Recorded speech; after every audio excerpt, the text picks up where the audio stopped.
¿Qué es la misericordia? Compadecerse de los trabajos y miserias ajenas. Se muestra en la amabilidad, perdón y reconciliación. También es un sentimiento de pena por los que sufren, por lo que hay que ayudarles.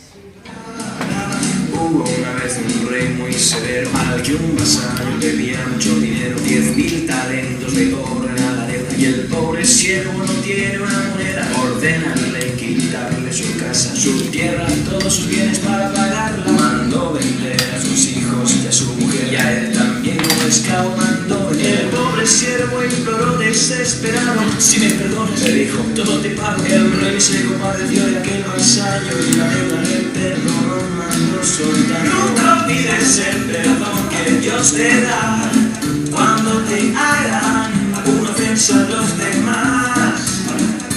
Disculpemos, no guardemos ningún rencor, y si alguno nos ofende, demos perdón.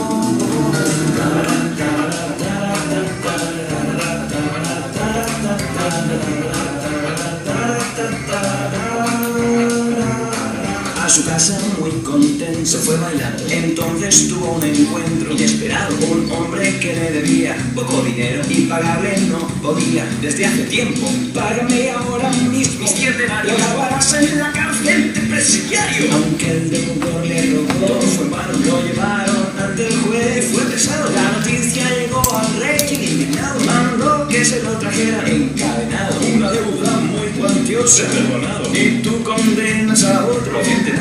Ahora ve tú a la cárcel, siervo malvado, no saldrás hasta que pagues el último. Ahora ve tú a la cárcel, siervo malvado, no saldrás hasta que pagues el último. Chao.